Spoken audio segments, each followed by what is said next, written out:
দেখানোর চেষ্টা করছি এখানকার যে সার্বিক চিত্র সেটি নিশ্চয়ই আপনারা দেখতেই পাচ্ছেন যে 5 দফা দাবি আদায়ে প্রধান উপদেষ্টা যে সরকারি বাসভবন যমুনার দিকে যাচ্ছেন। বাংলাদেশ জামায়াত ইসলামী সহ ইসলামী আন্দোলন বাংলাদেশ, খেলাফত মজলিস সহ পৃথক 8টি রাজনৈতিক দলের কয়েক হাজার নেতাকর্মী, এবং আপনারা দেখতে পাচ্ছেন যে এই মিছিলটি এখন কিন্তু ঠিক মৎস্য ভবন পার করে যমুনার দিকে ঢোকার চেষ্টা করছে, এবং সেখানে কিন্তু পুলিশ তাদেরকে বাধা দিয়েছে। অর্থাৎ অধ্যাপক মিয়া গোলাম পরোয়ার সহ এই যুগপৎ আন্দোলনে যারা অংশ নিয়েছে তারা কিন্তু পুলিশি বাধার মুখে পুলিশের সাথে তারা আলোচনা করে ভিতরে প্রবেশের চেষ্টা করছে। এখন কিন্তু ঠিক জামায়াত ইসলামী, ইসলামী আন্দোলন বাংলাদেশ এবং খেলাফত মজলিসের নেতাকর্মীরা তারা কিন্তু পুলিশকে বোঝানোর চেষ্টা করছে এবং ব্যারিকেড সরিয়ে দেওয়ার জন্য কিন্তু তারা অনুরোধ করছে। এবং আপনি এখন দেখতে পাচ্ছেন যে জামাতের এই শীর্ষ স্থানীয় নেতৃবৃন্দ সহ অন্য যে পৃথক 8টি রাজনৈতিক দলের তাদের শীর্ষস্থানীয় নেতারা তারা কিন্তু পুলিশকে আসলে ব্যারিকেড সরিয়ে দেওয়ার জন্য অনুরোধ করছেন। তারা বলছেন যে তারা আসলে কোনো বিশৃঙ্খলা করতে চান না। তারা দেখানোর চেষ্টা করছি এখানকার যে সার্বিক চিত্র সেটি নিশ্চয়ই আপনারা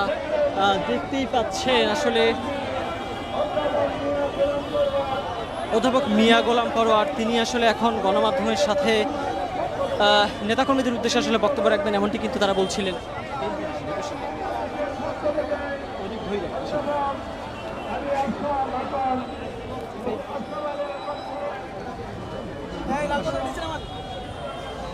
দর্শক দেখতে পাচ্ছেন এখানকার যে সার্বিক চিত্র সেটি কিন্তু আসলে চোখে পড়ার মতো। আপনারা দেখছেন যে আসলে এখানে কিন্তু পুলিশি বাধার মুখে পড়েছে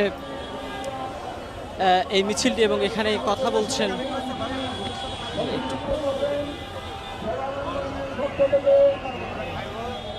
এখানে কিন্তু আসলে মৎস্য ভবনের সামনে আইন শৃঙ্খলা রক্ষাকারী বাহিনীর সদস্যরা তাদেরকে কিন্তু প্রধান উপদেষ্টা যে বাসভবন যমুনা সেই যমুনে যেতে আসলে বাধা প্রদান করেছেন। মূলত পুলিশ সার্বিক আইন শৃঙ্খলা রক্ষায় কিন্তু এই যে গণমিছিল সেই গণমিছিলটিকে বাধা দিয়ে এখানে থামিয়ে দিয়েছে। এবং এখানে দেখতে পাচ্ছেন যে বাংলাদেশ জামায়াত ইসলামীর সেক্রেটারি জেনারেল অধ্যাপক মিয়া গোলাম পরোয়ার সহ এই যুগপৎ আন্দোলনের অংশ হিসেবে যে 8টি রাজনৈতিক দল এখানে কর্মসূচি দিয়েছে তারা কিন্তু এখানে পুলিশি বাধার মুখে থেমে গিয়েছে, এবং এখানেই তারা উপস্থিত সকলের উদ্দেশ্যে আসলে বক্তব্য রাখছেন। এবং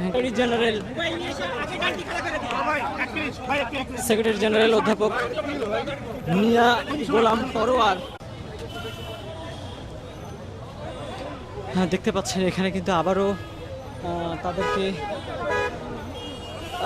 থামিয়ে দেওয়া হয়েছে। গণমাধ্যম কিন্তু তাদেরকে আসলে ঘিরে ধরেছে। এখানে জামাতের সেক্রেটারি জেনারেল অধ্যাপক মিয়া গোলাম পরোয়ার রয়েছেন, এবং পুলিশের রমনা জোনের যেই ডিসি রয়েছে তিনি কিন্তু আসলে জামাত নেতাকর্মীদের সাথে আলোচনা করে তাদেরকে কিন্তু আসলে ভিতরে যাবার অনুমতি দিয়েছেন। এবং পুলিশি পাহাড়ের ভিতর দিয়ে কিন্তু এখন দেখতে পাচ্ছেন যে যেই গণমিছিল সেই গণমিছিলটি কিন্তু এগিয়ে যাচ্ছে প্রধান উপদেষ্টার বাসভবন যমুনার দিকে। এবং এখনকার যে চিত্র সেটি নিশ্চয়ই আপনি দেখতে পাচ্ছেন যে জামায়াত ইসলামী সহ 8টি পৃথক রাজনৈতিক দলের যেই গণমিছিল সেই গণমিছিলটি কিন্তু এখন মৎস্য ভবনের পুলিশি ব্যারিকেড সরিয়ে তারা কিন্তু খুব সুশৃঙ্খলভাবে প্রধান উপদেষ্টার বাসভবন যমুনার দিকে এগিয়ে যাচ্ছে। এবং সামনে আমরা দেখেছি যে পুলিশি নিরাপত্তা ব্যবস্থা কিন্তু রাখা হয়েছে।